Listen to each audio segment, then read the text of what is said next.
É isso, pessoal. A partir desse momento, então, eu inicio a nossa gravação da aula.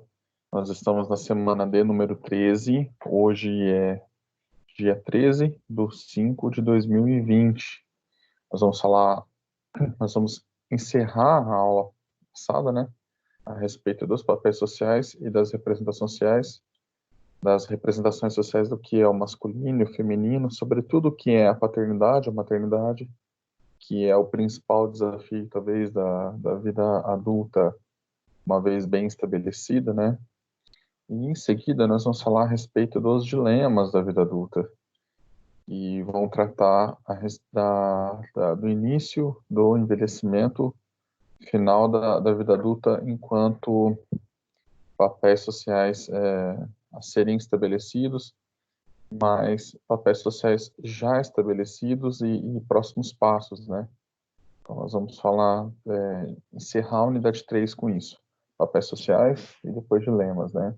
Então, se a gente encerra a unidade 3 e para a semana que vem a gente trabalha com a unidade 4.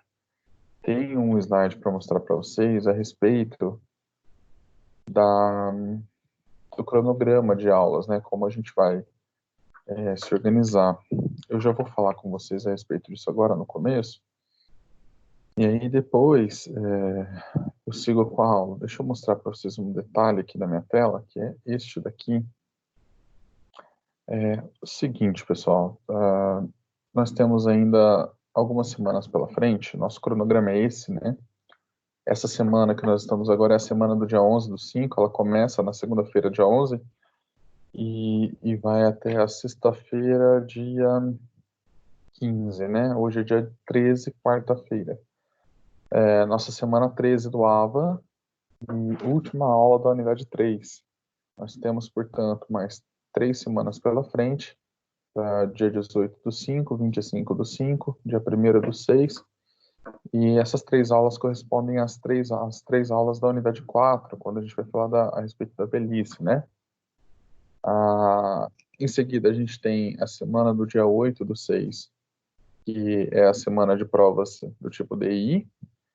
A rigor, nessa semana de provas, a gente não costuma ter aulas, né? Quando a gente tem o calendário presencial, vocês são dispensados para que possam fazer as provas DI. Então, nós podemos obedecer esse critério ainda, né? Nessa semana, caso vocês tenham prova DI, eu posso dispensar vocês e dispensar a aula. Caso não seja necessário, nós podemos fazer ainda uma aula de revisão e um plantão de dúvidas para a prova desta matéria, para quem tiver interesse. Então, eu consigo encaixar no dia 8/6 uma aula de revisão. No dia 15/6, na semana do dia 15/6, que começa na segunda-feira, inicia também a nossa semana de provas, B2, né? Então, provavelmente nessa semana do dia 15, nós teremos a nossa prova. A nossa prova provavelmente vai ser feita no Microsoft Forms, de novo, né? Nós vamos usar aquela ferramenta lá. E nós temos um trabalho B2 que precisa ser feito, que eu vou encaminhar para vocês. No final de semana, provavelmente, vocês vão ter acesso a um link. E esse trabalho vai ser entregue também pela plataforma da Microsoft Forms, tá? Eu vou explicar exatamente como precisa ser feito. Nós vamos ter a apresentação de um trabalho agora que vai poder ser facultativo entre o princípio da vida adulta, né? Estabelecimento da vida adulta e o final da vida adulta com o envelhecer. Então, vocês vão poder escutar, vocês vão poder escolher entre uma ou outra aula, ou da vida adulta, ou da vida do envelhecimento, para executar esse trabalho. E a entrega do trabalho vai ser feita numa janela especial do Forms também.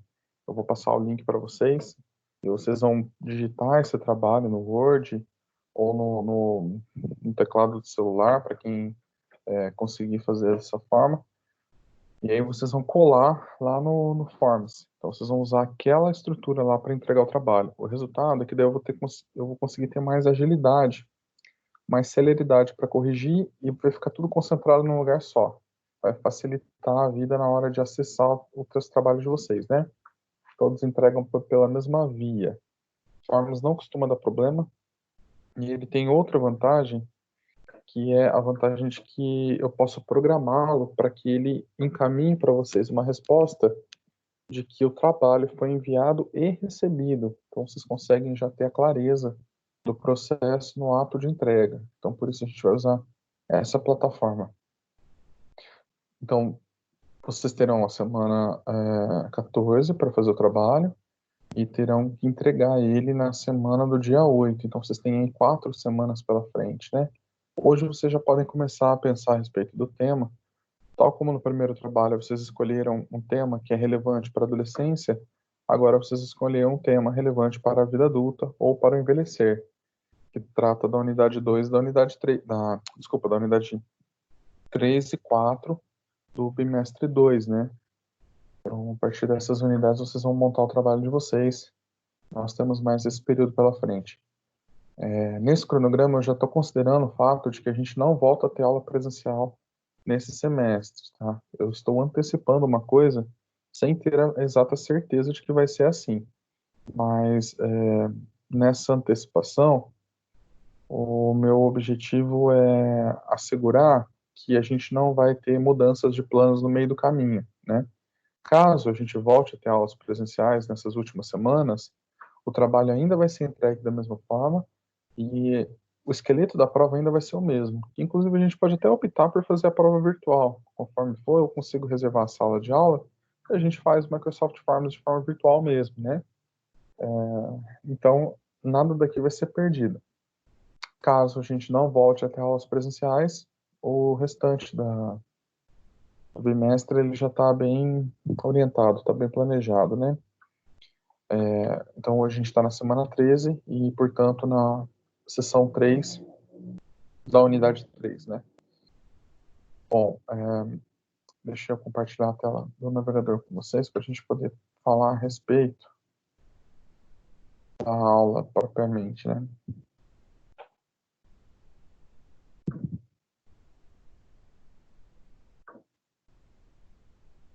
Professor, as bases do Oi. trabalho onde vão estar? Elas vão estar no Microsoft Forms. Eu ainda não tenho nada lá, então eu não passei para vocês. Eu vou passar um link, eu apresento ele lá no WhatsApp, quando ele estiver pronto, e apresento ele também no Ava, né? Obrigada. E eu indico para vocês. Só compartilhar a tela aqui do navegador, que daí a gente já pode começar. Bom, é isso daqui, né, pessoal? Na aula passada, nós falamos a respeito dos papéis sociais, das representações sociais, e eu tenho insistido muito com vocês que vocês conheçam a literatura fictícia mesmo, né, sobretudo a literatura brasileira, para que vocês acabem por compreender certas possibilidades de entendimento, assim, da natureza humana, né? Isso fica favorecido exatamente porque a partir do momento que você domina certos personagens, certas estruturas, você consegue olhar para a tua realidade de ação e ampliar o teu horizonte, ampliar o teu olhar. Além de todo o conteúdo técnico que vocês vão ter no curso de psicologia, esse conteúdo simbólico ele é indispensável, ele é fundamental. Aristóteles fazia e assim, por que Aristóteles, né? Porque toda a nossa cultura ela advém da filosofia grega, né? De certa forma, pensar como eles faz com que a gente esteja melhor instalado na realidade deles, né? Então, Aristóteles dizia assim que nessas figuras de literatura, as fictícias, nós experimentamos vidas possíveis, né? Então, leiam, sobretudo os personagens que descrevem contos assim baseados na realidade, que daí vocês vão entender a respeito do brasileiro médio, daquilo que vai ser material de trabalho de vocês depois, né? E não é à toa que se usa o nome papel social. Exatamente tem essa compreensão de que há um papel como no teatro mesmo a ser desempenhado, né? Ou seja, há um script, há um roteiro do que é esperado e do que não é esperado na vida adulta. Esse roteiro, ele mais ou menos faz parte da nossa visão de mundo, da cosmologia da nossa visão, assim, olhando o total, né? Quando eu falo em cosmovisão, eu estou falando assim, em toda a função integrativa, né? Então, da nossa ciência, da nossa filosofia, das artes, da religião, tudo aqui do meio cultural do Ocidente, onde a gente está instalado, nós temos uma certa percepção de que tudo isso é integrado. E essa integração, ela forma essa estrutura desses papéis. As pessoas sabem o que devem fazer, não por uma lei ou por uma norma que está escrita, mas por uma norma e lei de costumes, assim. E esses costumes, eles são construídos historicamente, é verdade, mas eles são construídos também direto da nossa biologia. Então, certas situações, elas representam a melhor funcionalidade possível para o ser humano em vida social, em vida em sociedade, né? Ao longo de todos esses milênios que o ser humano viveu desenvolvendo o processo civilizatório, ele desenvolveu características que são as melhores possíveis para ele se dar bem. E quando eu lido exatamente com essas características, eu falo em papéis sociais e representações sociais, que é aquilo que os outros esperam, tá? Um detalhe que eu não falei para vocês, mas que é fundamental, é que nesse processo de desenvolvimento do papel social, muitas vezes nós vamos nos olhar também e avaliar o próprio comportamento e tentar colocar o nosso próprio comportamento dentro de um papel, daquilo que é esperado, né? Nesse caso, quando vocês forem tratar com um amigo, não tratar do amigo como psicólogos, mas quando vocês forem conversar com os amigos, quando vocês forem conversar com os familiares, e inclusive para si mesmo, quando vocês pensarem numa condição social, num papel social ou numa estrutura, nunca adotem uma condição de imagem estática, né? Isso porque essa condição de imagem estática normalmente é limitante e ela faz com que a gente deixe de desenvolver a nossa humanidade. É muito mais conveniente que a gente use uma percepção da nossa consciência enquanto dinamismo. Tá? O que eu estou querendo dizer com isso? Por exemplo, ao atribuir características a si mesmo, atribua as características tais como elas são, considerando em perspectivas, considerando em dinamismo, e não como rótulos, né? Isso faz um mal danado, assim, para nossa psique, faz um mal danado para nossa psicologia. Então, por exemplo, se você tem um rótulo, eu sou preguiçoso. Esse rótulo, ele não tem um sentido de te tornar mais consciente, fazer com que você desenvolva a tua psique ou o teu papel social. Esse rótulo, ele tem como objetivo exatamente gerar uma imagem sobre si, né? Eu sou preguiçoso. É um rótulo, é uma imagem que vem e prega. Só que a característica da imagem, a característica da foto é exatamente essa, de ser um recorte momentâneo e de se manter estável ao longo do tempo.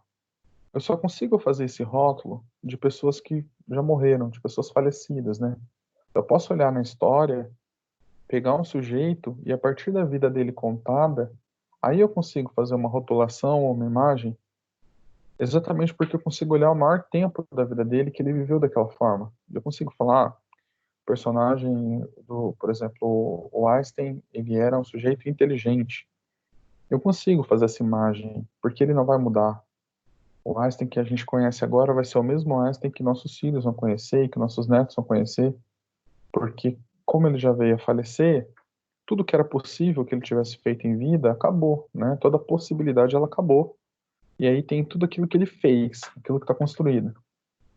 Mas nós, enquanto ser humanos vivos, nós não estamos nessa mesma condição.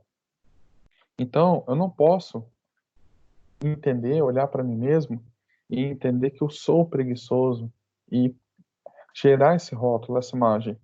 Porque dessa forma, eu estou limitando o meu comportamento e eu estou impregnando a minha própria percepção sobre mim, né? Eu estou colocando um destino determinado sobre mim e eu estou fadado a ficar preso nisso, né? E isso faz um mal danado para a autoestima das mulheres, para a autoconfiança dos homens. para a autoestima dos homens, para a autoconfiança das mulheres. E isso faz um mal danado, exatamente porque eu começo a olhar para mim mesmo e fechar as portas, assim. Isso está no nosso discurso, isso está na nossa narrativa. E aquilo que eu falo, muitas vezes torna-se real, mesmo que eu tenha essa percepção. Por isso que nessa aula eu fui falando com vocês a respeito desses papéis, do que é construído, fui falando para vocês a respeito das construções que são baseadas na biologia e como essas situações, elas podem ou não ser pertinentes na nossa vida atual, né? Esse cuidado que eu estou tomando com vocês é o cuidado de que vocês são jovens adultos agora. E vocês podem eventualmente se comparar com o conteúdo da apostila. Então, caso seja feita essa comparação, não se compare em termos de rótulo estático, em termos de imagem, né? Quando a gente fala em psicologia, normalmente a gente fala em autoconhecimento, mas esse autoconhecimento ele não é um autoconhecimento das características de imagem, é um autoconhecimento das características de consciência. E aí, uma boa pergunta para estabelecer esse conhecimento da consciência é a seguinte: o que eu vou apresentar na hora da minha morte? Isso faz com que você tenha uma vida cheia de sentido, né?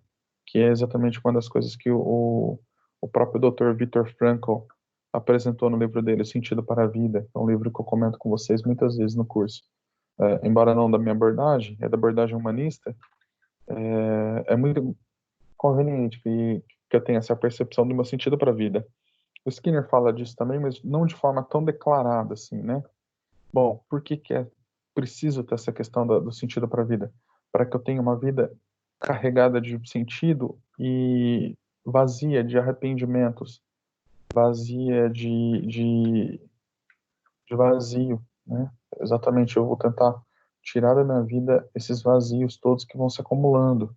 E esses vazios, eles vão se acumulando exatamente quando eu faço imagens, assim, estáticas, né? Então, olha, eu sou preguiçoso, eu sou atrasado, eu sou isso, eu sou aquilo. Quando você se coloca nessa posição, significa que nada pode ser feito. Aquilo que é, ele não pode ser mudado, né? Agora, quando você coloca no sentido da construção da consciência, você colocaria de outra forma, do tipo, tenho atrasado para determinada circunstância, então, tenho atrasado para a aula, algo está acontecendo, então eu preciso consertar e melhorar isso. Se depois, lá no futuro, no ato da minha morte, eu quiser que as pessoas olhem para mim e falem assim, olha, não, era uma pessoa pontual, para as pessoas poderem chegar a essa conclusão, eu tenho que reproduzir isso durante mais vezes na minha vida, né? E aí, o que que eu preciso fazer? Dessa forma, eu me torno uma pessoa mais consciente, não uma pessoa determinista, fadada a algo, né? Mas uma pessoa que está disposta a melhorar as coisas.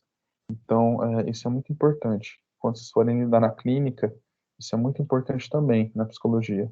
Muitos dos transtornos psicológicos, eles se mantêm exatamente por essa questão da autoimagem, né? É,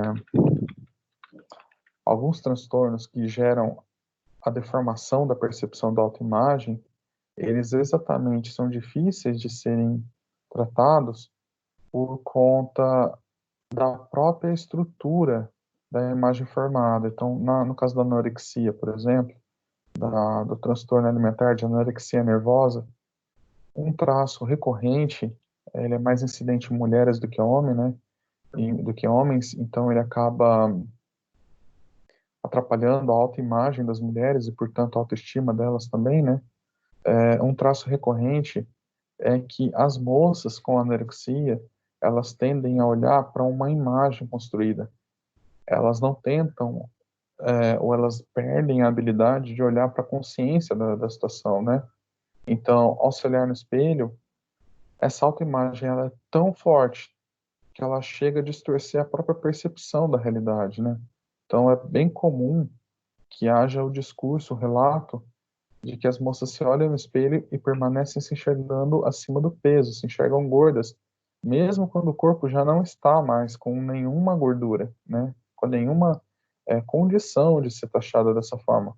Isso porque a estrutura mental que ela gerou na cabeça dela é essa da imagem, de que ela é gorda e nada do que ela faça pode alterar aquilo. Uma vez instalada essa estrutura mental, eu tenho um transtorno, que é um transtorno que leva à morte, né? A pessoa deixa de comer e o resultado é um resultado de muito sofrimento para a família e para si mesma, né? E aqui tem uma imagem que muitas vezes a gente na psiquiatria, na psicologia vai se deparar, né? Que é difícil compreender como isso está instalado, mas isso se instala exatamente na rigidez, né? Na rigidez da consciência, de estabelecer uma imagem sobre si e não ousar tocar nessa imagem, né? A gente pode não ter anorexia nervosa, mas ainda assim a gente pode ter certas imagens na nossa cabeça que são crenças limitadoras que vão tirar a gente do nosso foco, do nosso objetivo final, que é entregar alguma coisa bonita na hora da morte, né? Ou seja, viver uma vida com sentido de tal forma que na hora que você morrer, você não tenha arrependimentos, você não tenha, diante da morte, você não tenha sensação de fracasso ou de desperdício do tempo, né? Porque, em último caso, nós vivemos para morrer. O ser humano, a gente está estudando agora desenvolvimento humano, ciclo vital, e isso está evidente, assim. Nós temos a vida limitada no tempo, né? E é só quando a gente tem a consciência dessa limitação no tempo, que a gente consegue olhar em perspectiva e compreender essas coisas, né? Então, aqui, nesse caso, o que a menina vê é uma imagem de uma menina sempre acima do peso, mas quando eu olho para os meus alunos, às vezes eu escuto alguns discursos, assim, do tipo: não sou estudioso, não gosto de ler, sou burro. Muitos alunos vêm conversar comigo com a professora: eu sou burro. Isso é uma autoimagem, e é uma autoimagem muito ruim, muito perigosa. Ninguém é burro o tempo todo, com todas as coisas, né? E outra, se você está burro agora, se você está sentindo que está burro, faça um mapa da sua ignorância, veja no que você está burro e estude mais. Porque, assim, enquanto a vida, há jeito, né? Há condições. Então você precisa mapear a tua ignorância. No que eu estou burro? Estou burro em matemática. Estuda matemática, tá? Até que você esteja um pouco menos burro. E você vai perceber que o resultado é que você nunca vai saber tudo mesmo, né? É, ah, tenho dificuldade em lidar com as emoções, então eu sou uma pessoa instável. Meus amigos falam que eu sou bipolar. Cuidado com esse tipo de rótulo, tá? Sou intransigente, sou intolerante. Cuidado, porque uma vez estabelecida essa crença de que você é isso, você simplesmente fecha a possibilidade da consciência da melhora, tá? Então, eu sei que foge um pouco da ideia dos papéis sociais apresentados pela apostila, mas na vida adulta, o ser humano precisa tomar muito cuidado, porque como ele domina a língua de forma muito clara e muito boa, assim, né? Pode ser que ele fique sob o controle da linguagem e não tenha mais evidências da realidade das coisas, né? Então, eu acredito naquilo que eu falo, ou pior, acredito naquilo que eu escuto, mesmo que não seja real.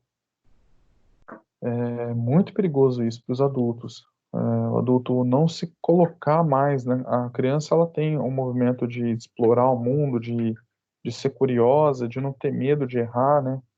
De investir na exploração das coisas. O adulto já não tem mais isso. Ele aprende com os erros do passado a não ser tão expansivo, assim, não como a criança é, né? Curioso, ou o adulto tende a se rotular. Então, cuidado com essa coisa do papel social. E aí eu já faço o gancho para a próxima aula, que é exatamente a respeito dos dilemas da vida adulta, que é onde isso vai aparecer novamente. E isso é fonte, assim, de muitos transtornos psíquicos, né? Como, por exemplo, no transtorno de anorexia nervosa, né? Transtorno alimentar de anorexia nervosa, na qual a autoimagem, em termos de peso, ela fica distorcida. Em outros tantos transtornos, as imagens também ficam distorcidas, tá? Então, nos transtornos depressivos, é muito comum que eu tenha a fala do meu paciente, do indivíduo, circunscrita, né, fechada em impossibilidade de mudança. Então, ele fala, nada do que eu fizer vai adiantar. Exatamente porque ele fecha essa imagem, ele tem uma tendência à depressão, né? Ele olha para a realidade com o olho determinado, então, assim, fatalista, né? Se tal coisa está determinada e eu sou fatalista com relação àquilo, realmente eu tenho motivo para que eu funcione em depressão. E meu organismo ele percebe isso, ele entende a minha compreensão cognitiva e ele responde dessa forma. Ele produz menos serotonina, está instalado o quadro depressivo. Na ansiedade é a mesma coisa. A pessoa que é muito ansiosa, ela também tem uma imagem fixada das coisas de que no futuro algo vai dar errado, né? Então ela também é fatalista. Olha, qualquer coisa pode dar errado a qualquer momento e vai ser irreversível. Mas isso não é verdade. As coisas não vão dar errado o tempo todo e vai ser irreversível o tempo todo, né? Algumas podem até ser dessa forma, darem errado mesmo, mas a maioria delas não vai ser dessa forma, né? E aí as pessoas que são muito ansiosas, normalmente elas temem muito o futuro. E normalmente elas temem muito o futuro, não pelo futuro que é, mas pela imagem que elas criaram, que é uma imagem distorcida, né? E isso aqui está presente nos dilemas. Bom, aí a gente precisa olhar para isso com bastante calma, né? A partir da meia-idade, por volta dos 30, 40 anos, não tô falando 30 anos chutando para baixo a questão da meia-idade, mas assim, é quando a gente começa a ter consciência sobre envelhecer e quando a gente começa a ter a consciência sobre o fim das coisas, né? Que é de fato quando o ser humano atinge a vida adulta plena e ele consegue ter o peso das coisas, assim. O Jung falava a respeito disso, que só a partir dos 30 anos a gente consegue ser adulto de verdade. É quando a gente de fato olha para a realidade e dá o devido pesar a ela, né? Eu já digo para vocês o seguinte, para vocês olharem para a vida e toda coisa que vocês quiserem saber se aquilo é importante ou não, vocês considerarem assim, é, no ato da minha morte, isso vai ser importante ainda? Eu ainda vou me orgulhar disso? É algo que eu vou querer apresentar, né? Como se durante toda a vida a gente fosse uma pedra bruta sendo esculpida, assim. E no final da vida a gente apresentasse uma estátua para as pessoas esculpida dessa pedra. Tem algumas pessoas que vão nascer e morrer pedra. Elas vão passar a vida inteirinha e não vão mudar absolutamente nada na personalidade. E isso é muito triste, é muito ruim, porque essas pessoas vão se arrepender.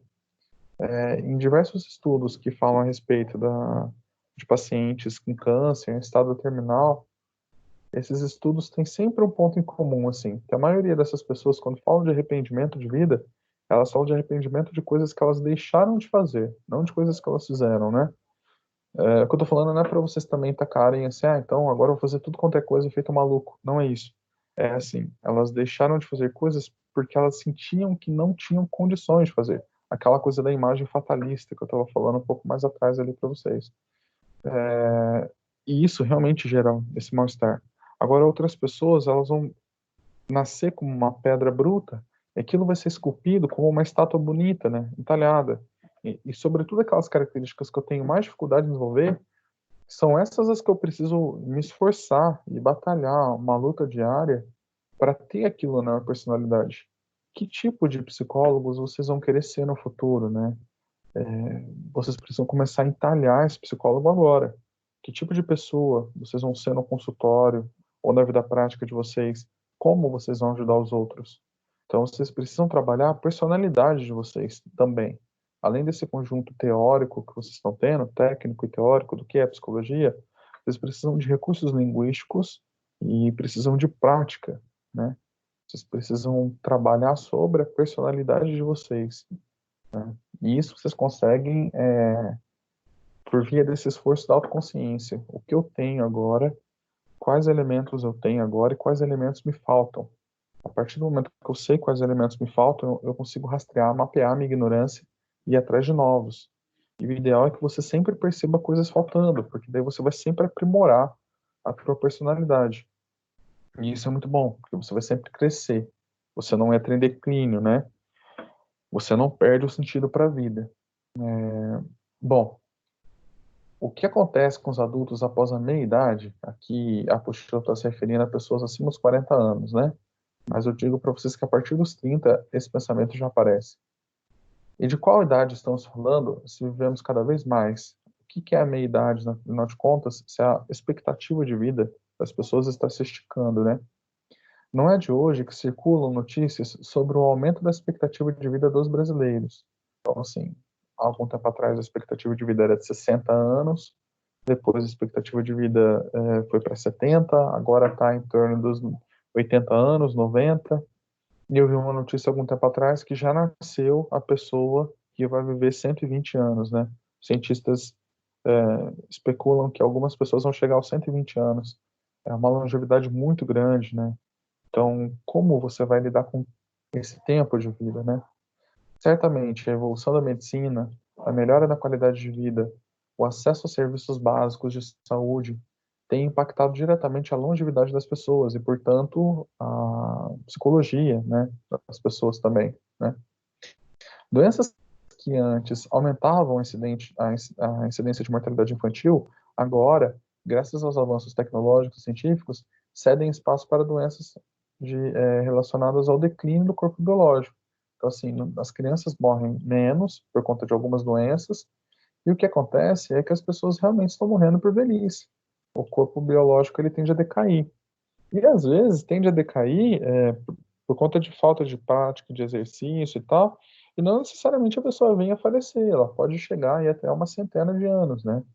Mas esse é o primeiro dilema que a gente precisa lidar na vida adulta, perceber a nossa finitude. E o primeiro sinal da nossa finitude é exatamente de que nosso corpo já não é tão bom quanto era antes, né? O cabelo vai cair, vai mudar de cor, a pele vai cair, vai mudar de cor, né? A nossa musculatura vai decair também. É, nosso cognitivo vai decair, nossa inteligência vai decair um pouco. Eu não aguento mais tantas coisas quanto eu aguentava antes. Então é preciso que eu comece um movimento agora, na vida jovial, para que na vida mais idosa, no envelhecer, eu mantenha aquela característica.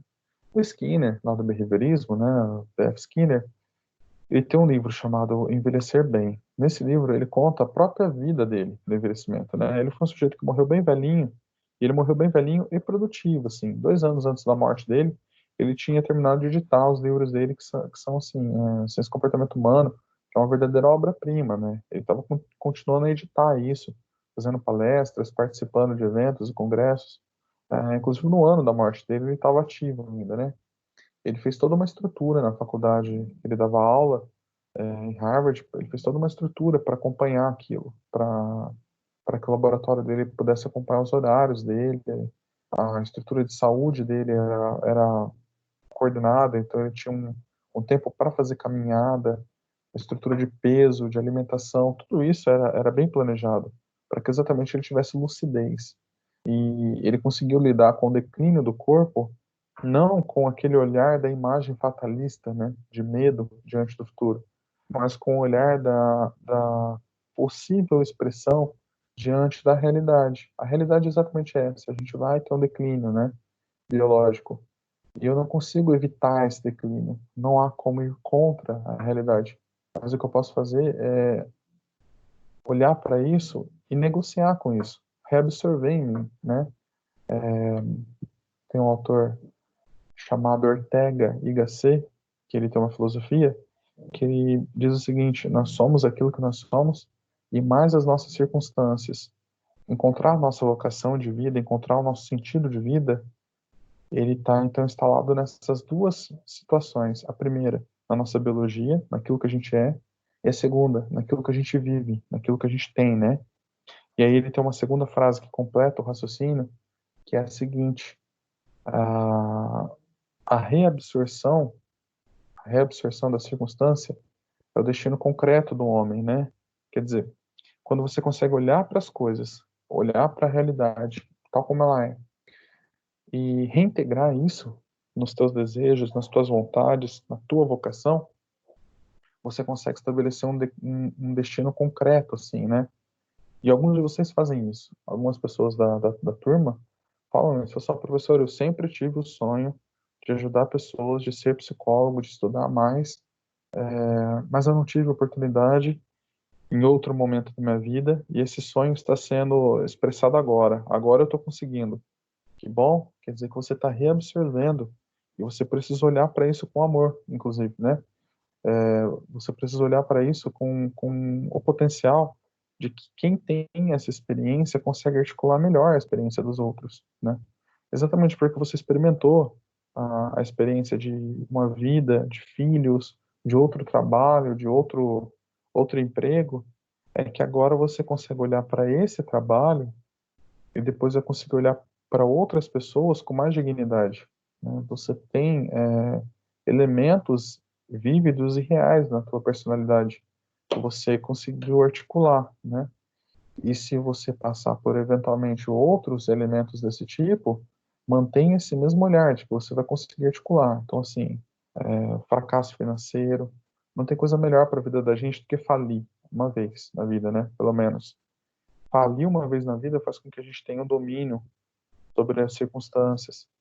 Perder um imóvel, bater um carro, perder um ente querido, todas essas coisas que podem parecer muito fatalistas são, na verdade, desafios. Se forem articulados na nossa vida, que se forem reabsorvidas, né, na nossa personalidade, vai fazer com que a gente tenha mais força. E aí, então, eu consigo passar para o próximo passo, que é o estabelecimento de hábitos de vida, né? Bom, esse declínio é um fenômeno natural que todos os seres vivos vão passar, né? Porém, observa-se cada vez mais que as sociedades ocidentais, sobretudo as ocidentais, têm buscado atrasar os processos de envelhecimento e morte através de pesquisas científicas, e não só através de pesquisas, mas através de procedimentos, né? Então, eu vejo as pessoas cada vez mais velhas se infantilizando, e isso é muito ruim do ponto de vista do desenvolvimento da sociedade, né? Então, tem tratamentos de estética, de botox e tudo isso, coloca botox na cara toda, faz plástica. Isso em si não é ruim. O ruim é a pessoa não articular a realidade. Ela começar a viver novamente como se fosse um adolescente. Isso daí desestrutura a sociedade em si, né? E aqui no Ocidente nós estamos vendo uma epidemia disso. E é óbvio, você está lutando contra um monstro invisível, impossível de lutar, né? Uma evidência dessa luta é a atual situação de medo e caos diante da pandemia lá do coronavírus. Todo mundo está trancado em casa, ou pelo menos está dizendo que está trancado em casa, como se o mundo lá fora fosse horrível, hostil e cruel, né? Como também se pudesse adiar a própria morte. Então, fique em casa para a pessoa não morrer. Muita pessoa vai morrer, infelizmente. Mas essa é a própria estrutura da realidade, assim. Mas esse medo exacerbado, sobretudo aqui no Ocidente, demonstra exatamente isso, que os adultos daqui estão infantilizados de tal forma que eles temem a própria vida, eles temem a própria realidade das coisas, né? Eles temem o próprio desfecho das coisas, tentam controlar o incontrolável, né? Enquanto que nos países orientais isso não está acontecendo assim. A própria China não tem uma quarentena tão rígida e caótica como está tendo aqui no Brasil. O Japão nunca teve em momento nenhum. As Coreias, né, sobretudo a Coreia do Sul, não teve nada disso. Na Austrália isso não aconteceu, não teve esse lockdown. Nos países do Sudeste Asiático, idem, não está desse jeito. E alguns países do leste europeu também, a Suécia, eles não estão fazendo essa quarentena como a gente está fazendo. E eles não estão com esse medo como a gente tem, né? Isso porque a nossa sociedade ocidental ela realmente está baseada nesse valor de querer ir contra a natureza das coisas. Dentre a natureza das coisas, a própria morte, o próprio decaimento, né? Como se fosse possível evitar. Isso faz com que a gente tenha medo e faz com que a gente tome atitudes irracionais, assim, né? E aí, o que eu posso fazer de verdade para melhorar isso é estabelecer bons hábitos de vida, sobretudo aqueles hábitos que vão fazer com que eu tenha uma compreensão, uma consciência do meu sentido para a vida. E uma vez que você tem a consciência do teu sentido para a vida, assim, o que que de fato é importante para você, você consegue excluir elementos que são alienantes desse sentido. Então, fala assim, olha, o que você quer na tua vida de verdade? O que você vai ter orgulho de apresentar na hora da tua morte? Olha, eu quero ser uma pessoa sábia, eu quero ser uma pessoa intelectual. Então, comece a estabelecer hábitos agora vão te levar a isso, né? é na estrutura do caminho, é na estrutura da caminhada que se encontra o sentido da coisa. Não no final da caminhada, mas durante a caminhada. A vida do sábio, a vida do intelectual, a vida do psicólogo, ela não ocorre num desfecho final, num dia da formatura, que vocês vão pegar o canudo de vocês lá e comemorar a formatura. Mas ela ocorre no dia a dia, desde agora, tá? E então, o dia a dia, desde agora, ele está estabelecido exatamente no hábito, né? Sem desconsiderar a importância da genética, aqui a apostila está falando muito desse aspecto biológico. E eu estou tentando puxar para o aspecto psicológico da coisa, né? Mas sem desconsiderar a importância da genética, os hábitos de vida influenciam diretamente na nossa expectativa de vida. Então, alimentos mais saudáveis, a psicologia mais saudável, né? Evitar certos transtornos comportamentais e psicológicos, exercício físico, acostumar o meu corpo a estresse, entender que eu tenho força, acostumar o meu corpo a determinado peso, entender que aquele peso é melhor. Então, essa estrutura de construção do próprio organismo, né, ela é importante. Mapear e rastrear os problemas de saúde. Então, está sempre monitorando as condições de saúde, procurar médico com regularidade. Isso tudo favorece o estabelecimento de uma vida boa, né? Não que você vai lutar contra o fim da sua vida, mas que você exatamente vai estabelecer condições para que tenha dignidade e que tenha uma estrutura de vida está dentro da tua mão, mais consciente, né? Você vai lutar pela tua consciência. Você controla a vida e não o contrário, né? E aí, todos esses hábitos de vida, eles vão desencadear processos de adoecimento físico e psíquico também, né? Alguns exemplos que a apostila cita são esses dessa lista aqui, desses 5, né? Então, ao contrário daquilo que eu falei, a ingestão de alimento rico em gordura, quanto mais gorduroso o alimento, mais difícil o metabolismo, isso acaba estressando o meu sistema como um todo, faz com que eu envelheça, porque meu organismo tem que gastar mais energia, e as células estão mais sob estresse, né? Elas acabam envelhecendo. O tabagismo, ele faz a mesma coisa com as células do pulmão, né? E, de certa forma, tem algum nível de toxicidade na fumaça, então eu preciso ficar eliminando aquelas partículas sólidas, isso de certa forma prejudica também. O uso de substâncias como o álcool e outras substâncias psicoativas, as drogas, né, em geral, tem drogas de todo tipo, elas vão forçar o meu sistema nervoso, então isso vai desgastar o meu sistema nervoso, vai me dar problemas sobretudo no final da minha vida, no meio da minha vida, né? Então, se você puder evitar, isso é melhor. Evitar não fazer exercícios físicos ou ter uma vida sedentária e, na real, colocar o corpo nesse tipo de estresse, exatamente porque o nosso corpo ele é feito para trabalhar, né? Então, se ele fica muito parado, toda essa toda essa estrutura aqui que força o metabolismo vai forçar ainda mais, né? Porque você não tem aparato para lidar com aquilo. Agora, se você tem exercícios diários com certa regularidade, você consegue estabelecer a melhor estrutura de metabolismo, então você consegue lidar com tudo isso. E noites de sono mal dormidas, assim, estresse, né? Na real, trocar a natureza do hábito, trocar a natureza da rotina por qualquer outra natureza, ela acaba estressando mesmo as pessoas e isso desgasta. E isso acaba contribuindo com uma certa alienação do seu objetivo de vida. Então, esses pontos que a apostila coloca são pontos de saúde em geral, mas que são importantes para a psicologia como um todo, uma vez que afastam as pessoas dos objetivos, do sentido da vida delas, né? Então, é importante que você tenha isso em mente. E aí, de fato, o tabaco, alguns hábitos alimentares não muito bons, associados ao sedentarismo, à obesidade, aumentam o risco cardíaco, dentre outros, né? Isso faz com que você tenha um problema adicional que não consiga olhar por o teu objetivo de vida, né? Então, se você puder lidar com isso de forma mais tranquila, é melhor.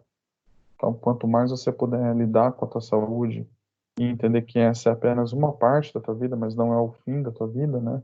Algumas pessoas, elas deixam de lidar com a saúde e no final da vida essa é a única possibilidade que elas têm, né? Ficar tomando remédio, cuidando da própria saúde o tempo todo, o dia inteiro, porque é o único estabelecimento que lhes resta.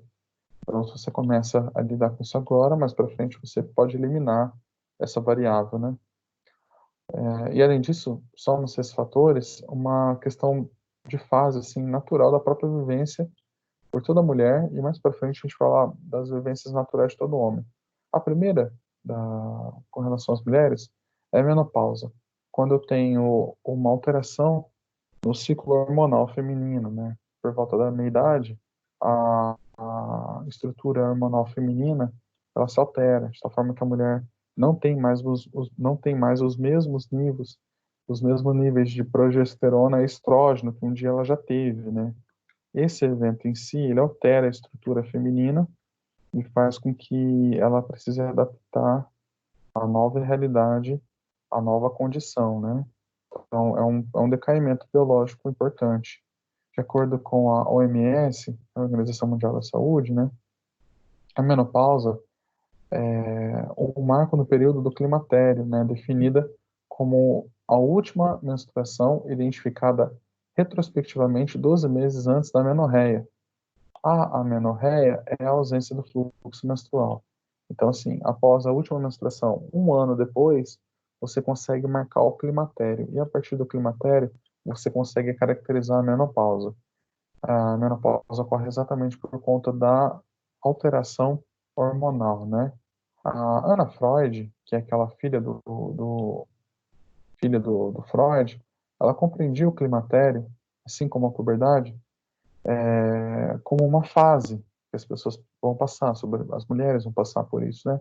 Constitui uma das importantes marcas no processo de desenvolvimento da sexualidade humana, sobretudo das mulheres, né?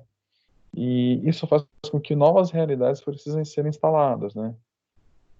Enquanto a puberdade ela faz irromper o processo do desenvolvimento da sexualidade, que vai iniciar no final da infância, né, no começo da vida da adolescência, e marca o início da vida adulta, né? E o poder de recurso feminino de ação, né?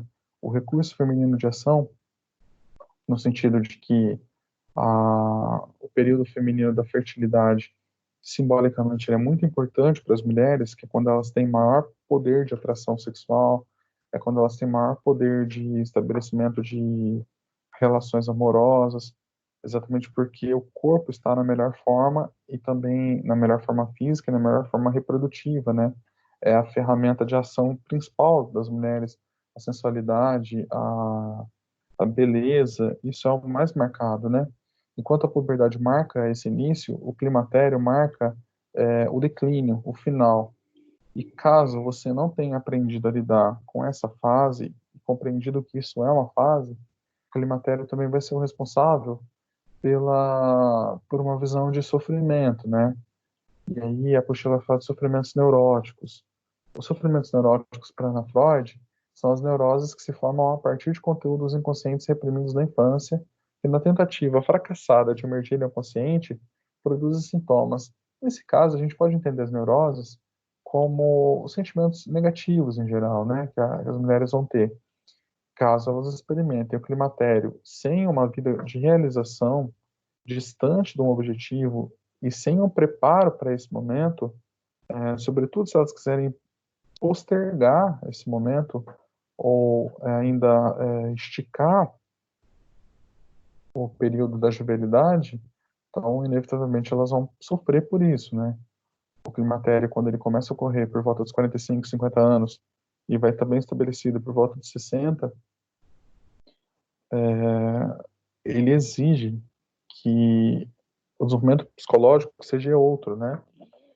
Uma mulher de 60 anos, ela tem algumas estruturas que ela tinha no passado, mas ela precisa ter estabelecido algumas estruturas psicológicas relacionadas ao próprio envelhecer, a sabedoria e a fase em questão, né? Não há como adiar ou interromper esse movimento. Então, o que eu posso fazer é negociar com ele, compreender a sua estrutura e viver da melhor forma possível. E como os homens vivenciam esse momento de climatério? Na real, os homens não têm isso, tá? A apostila coloca só para ficar equilibrado, assim, as mulheres têm, os homens não têm. É porque isso tem a ver com o ciclo reprodutivo. Se vocês se lembrarem, os ovários femininos, eles têm uma quantidade de óvulos, assim, pré-determinada ao nascimento. E é exatamente por conta dessa quantidade de óvulos e do ciclo reprodutivo que eu tenho controle hormonal relacionado à possibilidade de reprodução, né? Quando encerra a menstruação, quer dizer que não há mais óvulos. Os homens não têm essa condição. A produção de espermatozoide é constante durante toda a vida. Há um decaimento, mas não há uma interrupção. Então não há, de fato, um climatério masculino, assim, não para de acontecer, né? Só que o decaimento masculino é diferente. É um decaimento que envolve um desgaste, sobretudo se o homem de fato teve uma vida de sacrifício, que é o esperado na rotina de vida masculina, sobretudo ele vai ter um decaimento da estrutura de ação dele, né? Como a mulher tem um decaimento relacionado à sua estrutura de transformação, sensualidade, beleza, o homem vai ter um decaimento na estrutura de ação, de força e de violência contra a natureza, né, que possa fazer com que ele seja um conquistador, tem a ver com aquele papel social que eu comentei com vocês na aula passada. A principal observação aqui no declínio masculino é a da diminuição da testosterona, mas a testosterona ela começa a diminuir por volta dos 25 anos de idade mesmo. Então ela tem um pico, né? Ela atinge o pico e depois ela começa a decair. Mas esse decaimento, ele é constante. Ele aumenta depois na vida idosa, mas ele continua decaindo durante toda a vida, mas ele nunca se interrompe, né? Como no climatério há a interrupção da progesterona, nos homens não há a interrupção da testosterona. O que acontece é que com a diminuição da testosterona, eu tenho enfraquecimento corporal como um todo. Toda a musculatura masculina vai sofrer, então vai decair a musculatura, e alterando a estrutura muscular dos homens, você altera também a estrutura psicológica. Como nas mulheres você perde a moeda de ação, assim, né? Que seria a sensualidade, nos homens você perde a moeda de ação, que seria a conquista. Então, a fase de estabelecimento de relacionamentos amorosos baseados na possibilidade de reprodução, ela já está encerrada, ou está se encerrando, né? Então, é algo que a gente precisa aprender a lidar no final da nossa vida adulta. E isso promove um impacto conhecido como andropausa, mas assim, não é bem aceito nem dentro da medicina, tá? Alguns autores colocam essa situação da andropausa, mas de fato não existe andropausa, não há pausa, tá? Não há interrupção. A menopausa, ela diz respeito a palavra meno tem a ver com a menarca, né? Tem a ver com a menstruação, e pausa significa interrupção, realmente para, né? Agora, a andropausa não é uma palavra muito adequada, porque não há a interrupção da testosterona, há um decaimento, tá? Então, é diferente, não dá para nivelar homens e mulheres nessa funcionalidade, porque não é a exata estrutura, tá? Ah, segundo a Sociedade Brasileira de Endocrinologia e Metabolismo, a andropausa inicia entre 40 e 55 anos de idade. Na real, o que se inicia é o decaimento da testosterona, né? E essa transição, ela é mais gradual, exatamente porque há um decaimento e não uma interrupção. E ela é mais lenta também. Inclusive, a própria estrutura de atividade física de homens e mulheres aqui, ela pode ser muito atenuante. Nas mulheres é impossível a interrupção da menorreia, mas caso a mulher se permaneça ativa, sobretudo em atividades físicas, academia, dança e coisas do tipo, a própria estrutura muscular dela pode fazer um melhor aproveitamento da estrutura hormonal. Então, os sentimentos atribuídos à menopausa, elas vão ser muito menores. Nos homens, a mesma coisa. Caso o homem tenha uma vida ativa, sobretudo na academia, na atividade física, então ele consegue atenuar muito mesmo isso daqui. Ele consegue envelhecer muito pouco. Ele consegue realmente não passar por esse momento de sofrimento, justamente porque ele preparou a vida através de hábitos, né? E aí, essa transição é muito mais lenta, muito mais gradual do que na transição observada pelas mulheres. Nós buscamos as mulheres há uma pausa, e os homens não há uma pausa, mas um decaimento. Por conta da redução da testosterona, muitos homens vivenciam mudanças significativas com relação à sua sexualidade. É óbvio, essas mudanças, elas são graduais, e caso a pessoa faça uma compreensão e tenha estabelecido uma vida, uma família, uma parceria, isso aqui vai ser muito atenuado, né? Caso o homem tente reviver um momento, uma fase de conquista, sobretudo de conquista amorosa, que já não é mais possível, então você vai perceber o sofrimento psicológico, aquele sofrimento de tentar evitar o inevitável, né? O grande desafio, no caso dos homens, ainda envolve a cultura machista. Aí aqui é aquela mesma coisa, né? A apostila sempre vai para essa narrativa pós-moderna. Mas assim, não há uma cultura machista. Há uma condição biológica, tá? Quando você retira a testosterona, você altera o funcionamento psicológico, dado visto que a gente tem dois controles neurais, assim, dois controles do sistema nervoso. Em homens e mulheres, quando você tira o hormônio, você tira um controle neural de função lenta. Nossos hormônios controlam a nossa psicologia, tá? Então, quando você retira o hormônio, você tira também o funcionamento psicológico da pessoa relacionado com aquele hormônio. Não é exatamente porque há uma cultura, mas é porque tem uma alteração biológica, tá? Da mesma forma que com o envelhecer, você tem quadro de demência que começa a ser instalado pelo decaimento do próprio número de neurônios. Então, os neurônios começam a morrer, a nossa psicologia depende de neurônios, com menos neurônios, decai algumas funções psicológicas, como a inteligência, a memória. Então, assim, a própria estrutura biológica, ela vai se alterar, e aí, então, ela vai gerar alterações em funcionamentos que são anteriores, né? E aí você tem percepções de coisas que você era capaz de fazer e não é mais capaz de fazer agora, né?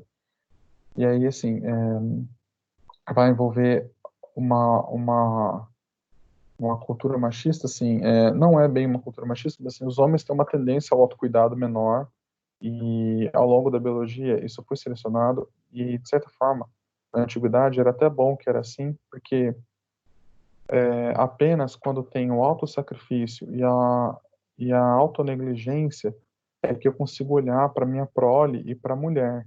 Pensa que na antiguidade, lá quando o ser humano foi selecionado, no Paleolítico, na Idade das Pedras, né, na Idade da Pedra Antiga, quando eu tinha uma mulher grávida, não havia um trabalho formal. As pessoas precisavam caçar, coletar, era igual Largados e Pelados lá do Discovery Channel, né? Era viver no meio do mato. Então, assim, nesse período da gravidez, a mulher ficava muito incapacitada de executar certas ações, sobretudo porque ela tinha um bebezinho no ventre, ela não podia se expor a determinados perigos que ela perde a criança, né? Então, precisava que o homem trabalhasse por ela e pelo filho também, e por ele. Então, ele precisava ter essa questão da ação sobre a natureza, de certa forma, envolvendo o auto-sacrifício. Com o advento da civilização, isso começou a desaparecer.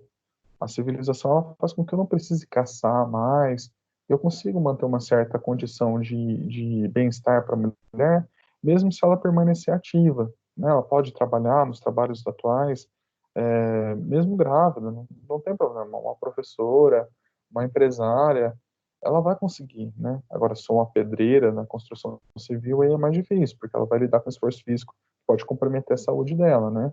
Mas, nesses casos, então, não há tanto aquela perspectiva de que havia na antiguidade. Mas a gente não pode perder de vista que nosso corpo foi desenvolvido lá na antiguidade. E certas estruturas que existiam lá na antiguidade existem ainda hoje, né? Como a gente tem órgãos vestigiais, como a gente tem funcionamentos vestigiais dos nossos órgãos, né?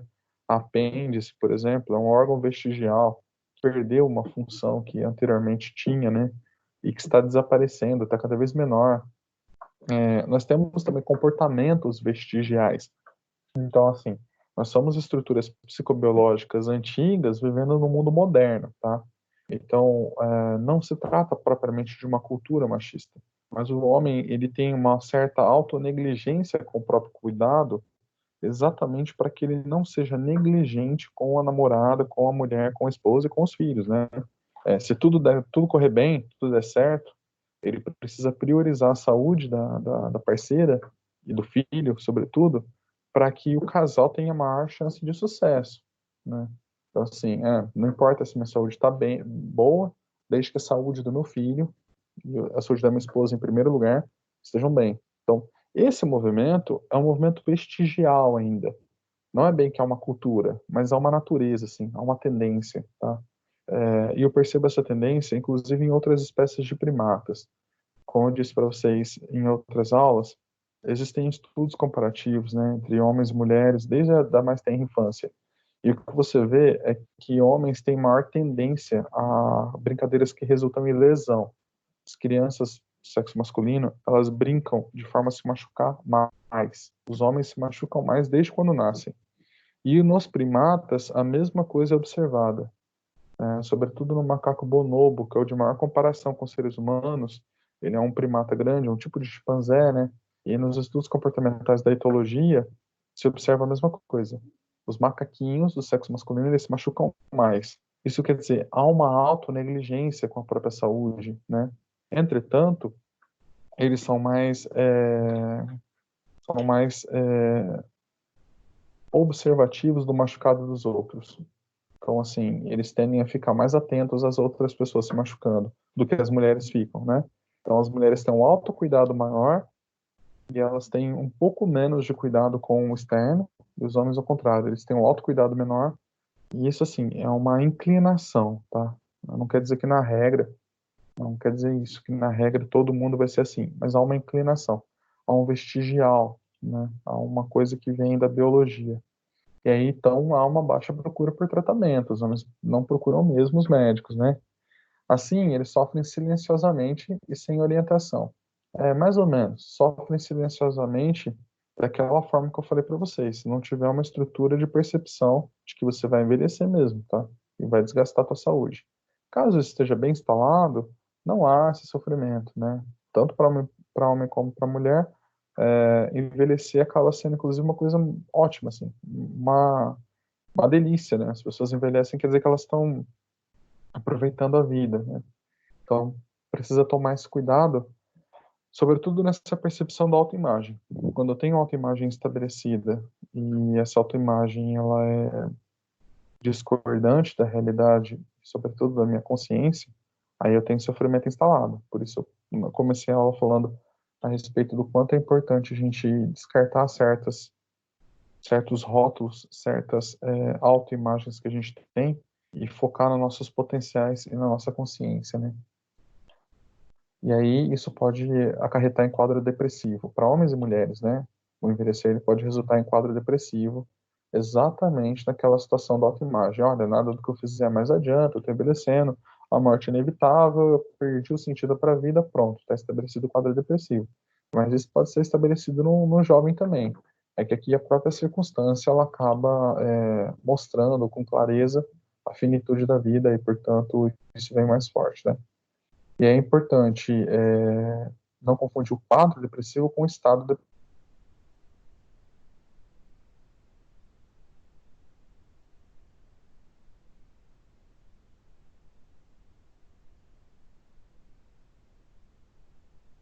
O estado depressivo, ele remete ao transtorno depressivo, né? Ele remete à condição psicopatológica da depressão. Já o quadro depressivo significa que a pessoa tem sinais, ela tem sintomas da depressão, mas ela não desenvolveu a depressão propriamente, tá? Então, quer dizer que ele vai apresentar traços de. Homens e mulheres vão apresentar traços de. Aí é importante observar esses quadros dessa forma aqui.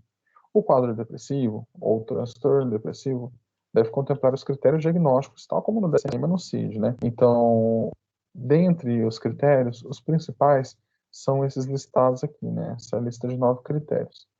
De acordo com o diagnóstico estatístico, o quadro depressivo se configura pela presença de pelo menos 2 semanas de 5 ou mais dos seguintes critérios. Então, eu preciso estar durante um tempo com algumas dessas condições. A primeira delas é o humor deprimido na maior parte do dia, ou quase todos os dias, né?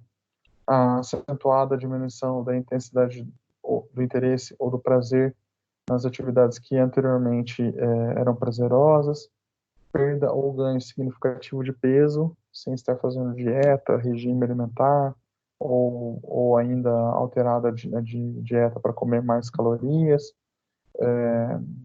insônia ou hipersonia, né? Tô quase todos os dias, então dorme mal, ou dorme demais, ou dorme pouco, né? A agitação ou retardo psicomotor, quase todos os dias, Então, há uma certa instabilidade comportamental observada, né? De forma que eu perco o foco e por isso me sinto agitado, ou ainda eu tenho letargia comportamental, e eu percebo que o meu movimento está lento e percebo o retardo psicomotor, a fadiga ou perda de energia em quase todos os dias, a pessoa ela relata estar fadigada ou estar cansada, né?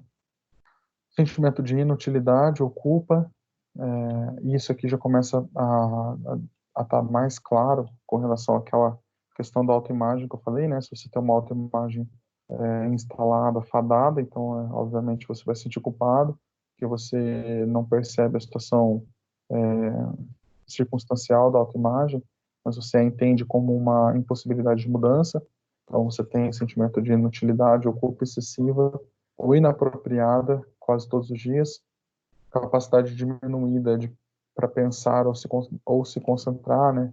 Ou ainda a indecisão com relação às suas ações quase todos os dias, e pensamentos recorrentes de morte ou ideação suicida, recorrentes sem um plano específico, né? Então é importante que há uma indicação por parte do cliente de que ele não busca a morte, mas que ele compreende estar próximo da morte, né?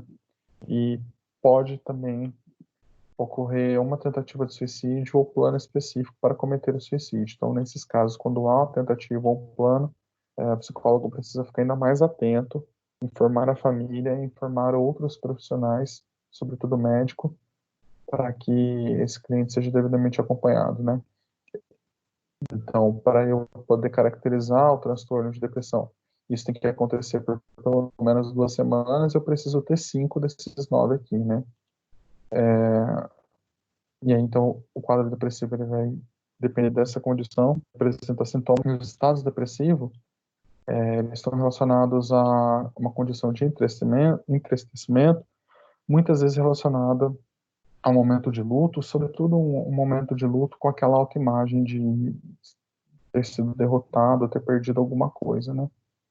Nesse contexto, quando nós falamos então do climatério, estamos tratando de um dos dilemas da fase adulta, que é o dilema do próprio envelhecer.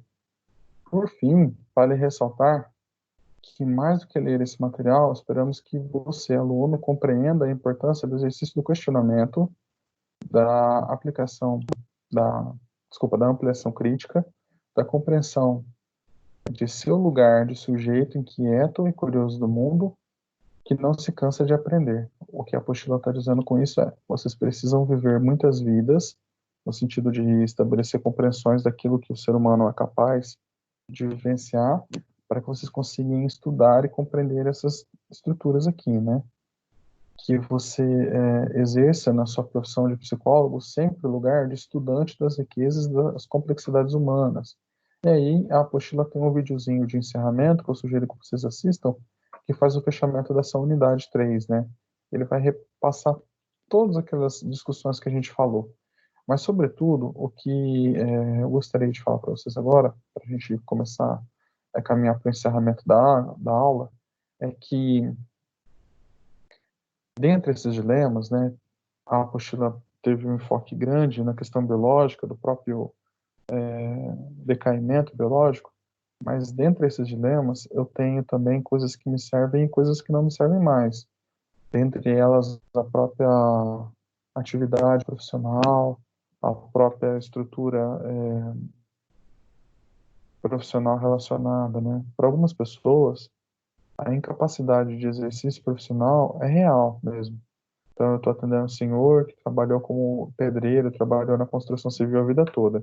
Realmente, a partir de uma certa idade, é um serviço muito puxado que realmente vai prejudicar, né? Uma mulher que trabalhou durante toda a vida na construção civil, é mais incomum, mas uma mulher que trabalhou durante toda a vida como faxineira, né? Ela executava serviços de faxina, ela também vai sentir isso. Então, para essas pessoas, a necessidade de aposentadoria é uma necessidade real, assim. Em outras estruturas de vida, o envelhecer, inclusive, ele é benéfico. Para algumas profissões, ele, inclusive, ele é benéfico.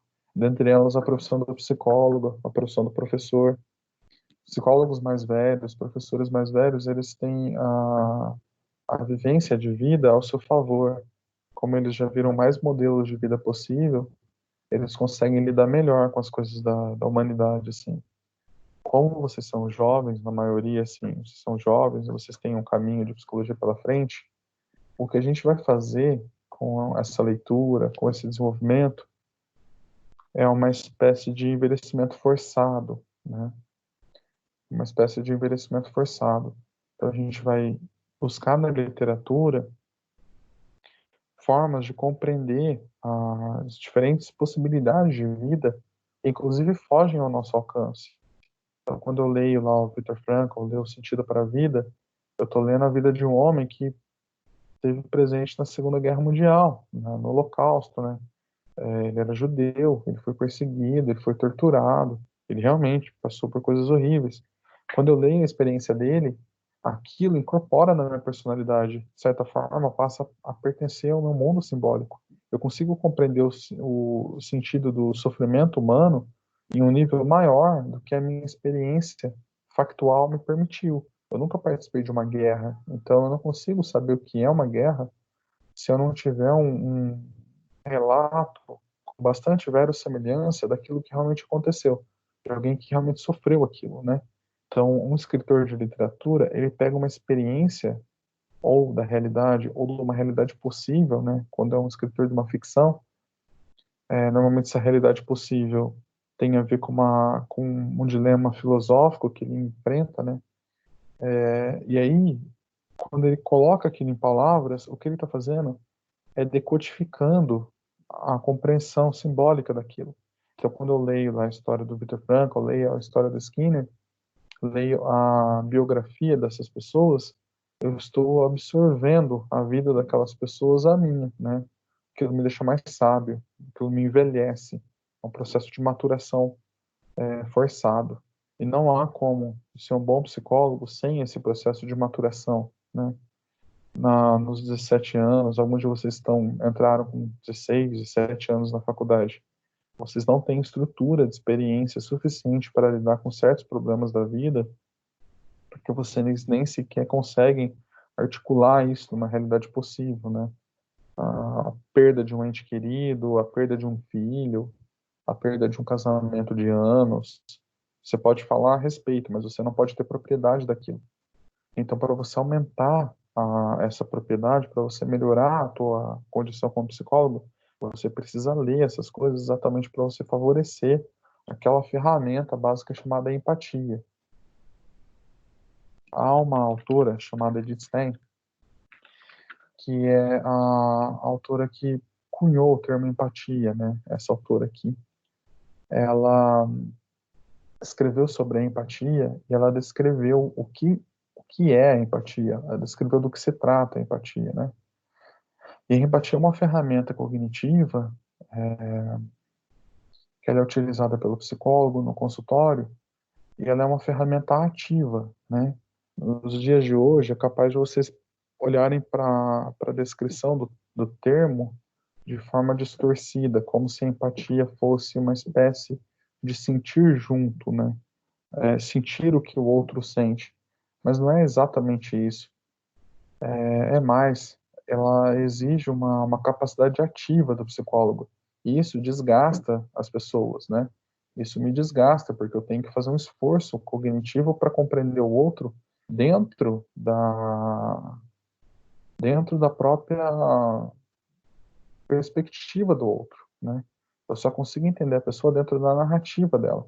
Então, para eu ser verdadeiramente empático com alguém, eu preciso tanto entender a vida dela, quanto preciso entender a vida dela pela ótica dela. Isso faz com que haja necessidade de um esforço durante toda a vida do psicólogo de compreensão das vidas possíveis, tá? Assim, eu consigo ser empático. Um homem consegue ser mais empático com outro homem exatamente porque ele viveu coisas similares, assim. Então ele consegue alinhar o discurso. Uma mulher consegue ser mais empática com outra mulher exatamente porque ela viveu coisas similares. Não, a empatia, enquanto ferramenta clínica, não tem a ver com a compaixão. Todo mundo consegue ter sentimentos de carinho, de compaixão e se sensibilizar com o sofrimento do outro. Mas a empatia não se trata exatamente disso, mas ela se trata da compreensão. E é a primeira ferramenta para que depois eu consiga ter a minha ação, né? Eu preciso realmente adentrar o universo do outro. Então, não se trata apenas de olhar para o sofrimento humano e entender que aquilo sofre, mas se trata de olhar para aquele sofrimento e compreender a narrativa pela qual ele foi construído, né? Então, assim, para que eu consiga fazer a compreensão dessa narrativa, eu preciso ter modelos de explicação e de experiência dentro de mim. E esses modelos, eles vão ser adquiridos conforme eu leio as coisas ou conforme eu convivo com as pessoas.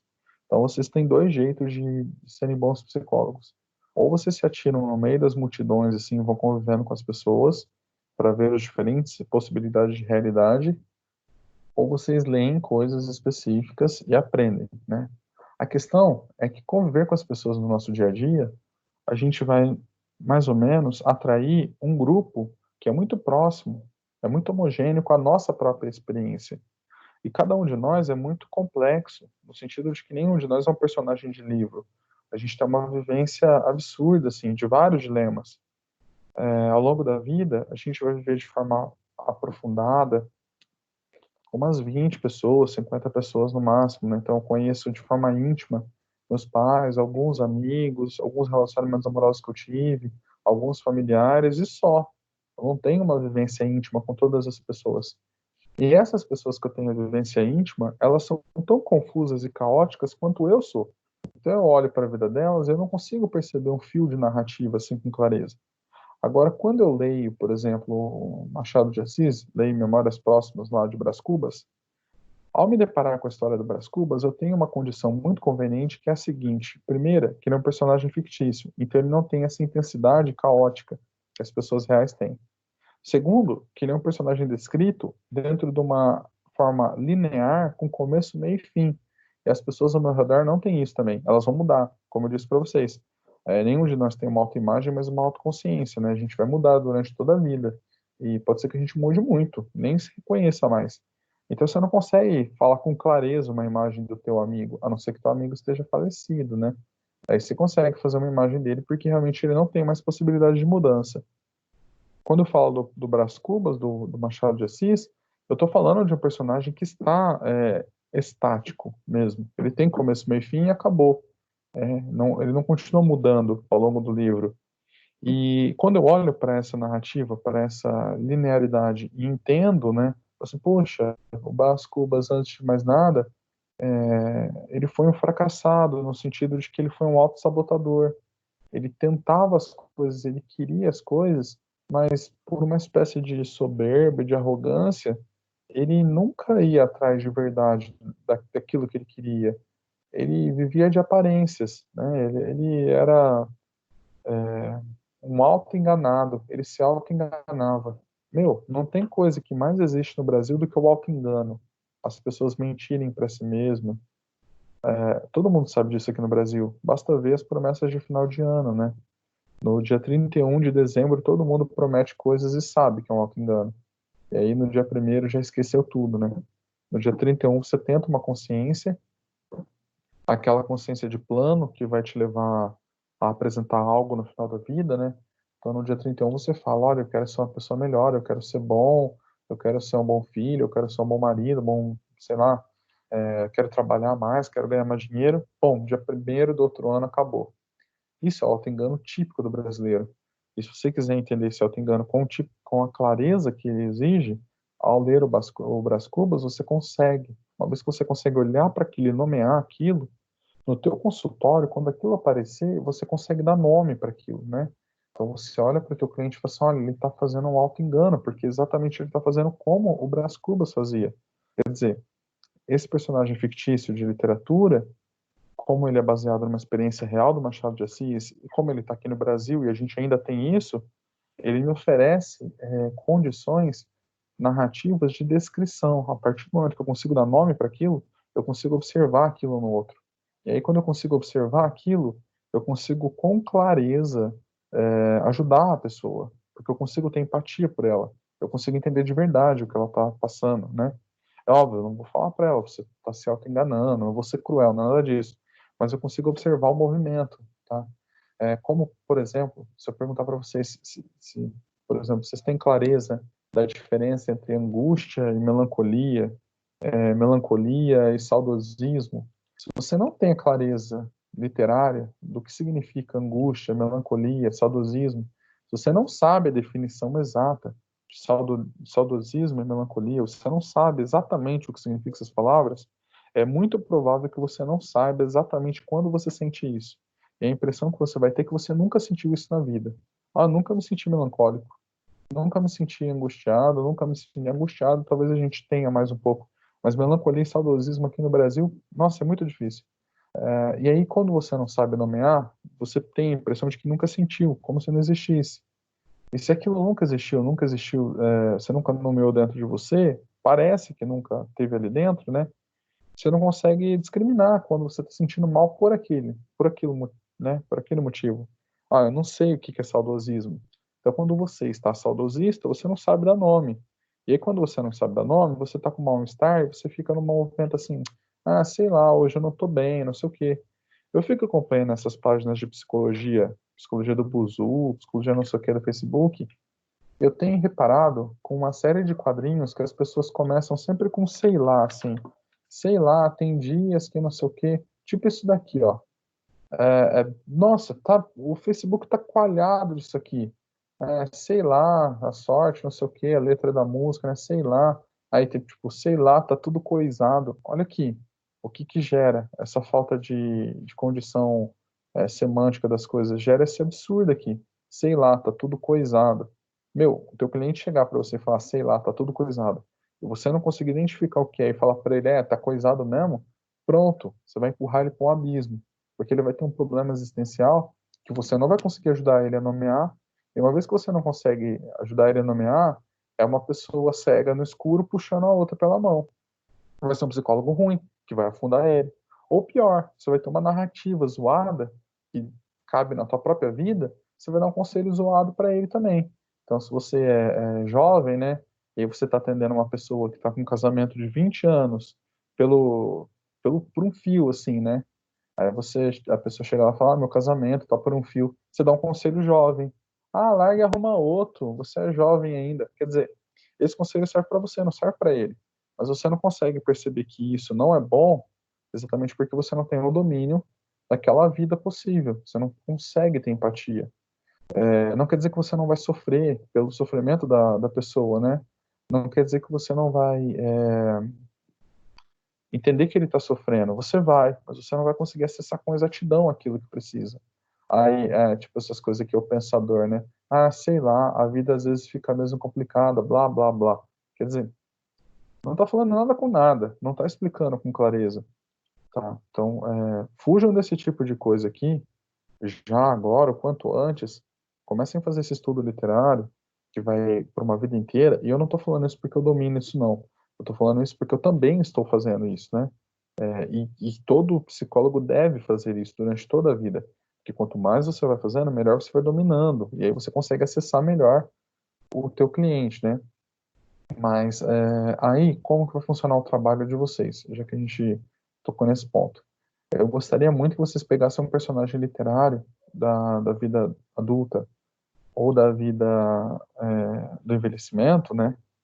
Sobretudo da literatura brasileira, dos grandes nomes da literatura brasileira, que estão passando por dilemas, assim.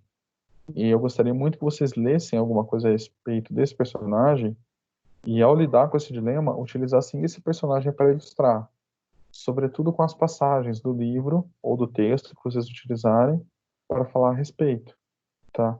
Então, vocês podem usar vários personagens de vários autores, fica ao critério de vocês, exatamente para vocês perceberem essa estrutura de possibilidade e darem um passo à frente, assim, com relação à compreensão da coisa, né? Sem isso, torna-se muito, muito inviável. Se eu não consigo dar nome para os meus sentimentos, se eu não consigo dar nome para os sentimentos das pessoas, eu caio nessa coisa aqui, ó, sei lá, às vezes acho que tem que ser muito louco para ser normal nesse mundo. Não significa absolutamente nada. Olha que frase idiota, né? Ou pensador. Que pensamento que é esse? Pensamento idiota, não serve. porque ele não descreve a realidade com a clareza que ela precisa ser descrita, né? É um duplo negativo, assim, sei lá, às vezes acho que... Então, se você acha, você não tem certeza. E depois você fala de outra coisa que você acha. Quer dizer, não serve para nada, né? E é esse tipo de coisa que fica no Facebook o tempo todo, que fica permeando o nosso imaginário, que fica nos dando imagem. Aí quando você vai atender teu cliente, ele fala uma coisa, você vira para ele e fala assim, ah, sei lá, por que que você, entendeu? Fica naquele nível, né? Naquele nível do sei lá. Então a gente vai sair desse nível, vai tentar começar a sair desse nível e encontrar alguma coisa que dê palavras, tá? Aí vocês podem usar dois recursos, ou a literatura, ou a poética. Vocês podem pegar um poema também, de algum autor nacional, que seja bom. Isso porque o poeta, quando ele tenta descrever um sentimento com palavras, ele sai disso aqui, sobretudo dos clássicos, né? Ele sai disso aqui porque ele aprende a nomear as estruturas. E aí, aprendendo a nomear as estruturas, ele aprende também a identificar as estruturas. E aí você consegue perceber aquela situação, você consegue perceber aquele emocionar da situação, né? Aquilo que te emociona, aquilo que gera o fator de emocionar a pessoa, né? Vai emocionar ela. Isso é importante. Vocês estão compreendendo o que eu estou falando com relação a isso, pessoal? Ou fugiu muito da realidade de vocês? Vocês entendem o que eu quero dizer com isso? Tá claro?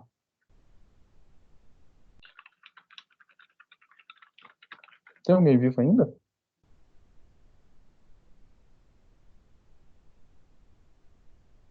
Acho que ninguém sobreviveu. Eu tô aqui, tô viva. Tá bom. Tá. Também entendi, professor. Sim, só que eu vou ter que conseguir me encontrar com algum literário ou poeta brasileiro, mas vou lograr. Não precisa ser uma coisa muito grande, assim, mas comecem a fazer pelo menos esse movimento. Tô tentando achar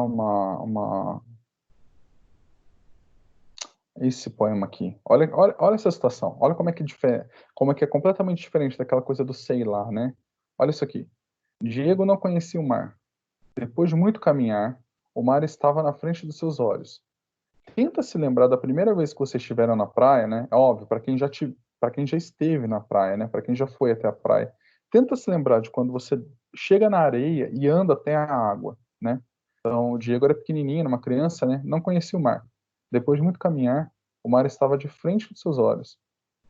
E foi tanta a imensidão do mar e tanto fulgor que o menino ficou mudo de beleza. Olha isso, ele ficou mudo de beleza. Vocês já sentiram isso na pele?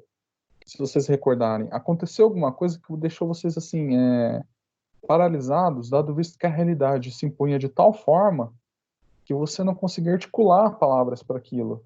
O menino ficou mudo de beleza. Dá para entender o que o menino sentiu. Vocês já passaram isso aqui na pele, com certeza já passaram. Quando eram pequenos, que ficaram diante de uma coisa assim, e mal sabia dar nome, né? E aí o autor coloca, ó, ficou mudo de beleza. É uma coisa que clareia, né? E quando finalmente conseguiu falar, meio tremendo, meio gaguejando, né? Pediu ao pai: Pai, me ajuda a olhar. Olha que coisa que uma criança realmente faz. Quando a criança dá a mão pro pai e fala assim: Pai, me ajuda a olhar.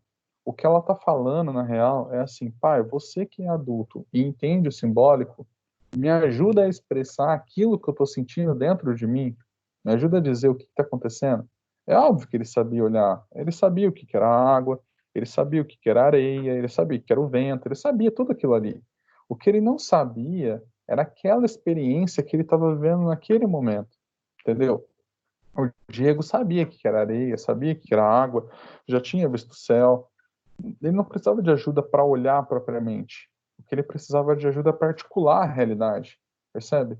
E olha como é que o poeta Mas consegue. você, esse poeta não é brasileiro, é de meu país. Esse não é brasileiro, mas não é brasileiro mesmo. Mas é ótimo, né? Mas é ótimo, né? Então, posso encontrar algum de outro país. Tudo bem, pode ser, porque aqui o idioma latino em geral, né, espanhol, português, ele é muito bom. Pode ser, não precisa ser brasileiro, não. O Eduardo Galeano não é. E o escrito original é em espanhol, né? Mas tudo bem. o que interessa é que vocês tenham essa experiência aqui. É óbvio que essa aqui é uma experiência de criança, né? Mas quando você lê, você consegue perceber com exatidão. A criança, no primeiro dia de aula, ela pode ficar muda de beleza. A criança, diante de um presente de Natal muito esperado, ela pode ter essa coisa de ficar muda de beleza. Diante do mar, diante dos fogos de fim de ano, pode acontecer. Como também ela pode ficar muda de feiura, muda de tristeza, né? Separação dos pais, falecimento de um ente querido. E aqui, ó, se eu for olhar do ponto de vista comportamental, eu consigo perceber exatamente um controle estabelecido. Supondo que fosse lá, faleceu o avô, e a criança chegou no velório, e chegando no velório ela ficou muda de tristeza, né? Dá para ver exatamente o controle respondente estabelecido ali. Dá para entender o comportamento operante, né, que está sendo estabelecido ali. Exatamente porque esse mundo interno ele passa a ser controlado por palavras. Ele sai do sei lá e ele começa a ser articulado, tá? Então vocês podem usar Clarice Lispector, pode usar os grandes internacionais também, não tem problema. Jane Austen, se for o caso. Mas é isso, beleza, pessoal? Eu sei que parece um pouco mais incomum, né? Pô, o professor ficou louco total agora. Mas eu não tô louco, não. Pode ter certeza que eu estou bem consciente, mais consciente do que nunca. E vocês vão perceber exatamente essa coisa que eu estou dizendo para vocês conforme vocês fizerem esse mergulho literário, assim. E é isso. Por hoje deu, né?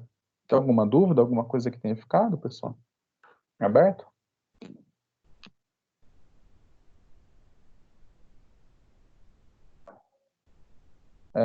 Todas baixas, né? Nenhum sobrevivente. Falou então. É isso. Boa noite para vocês. Obrigado pela atenção. Obrigado pela aula. Ok? Nada, profe, muito bom. Obrigada. Boa noite, professor. Boa noite.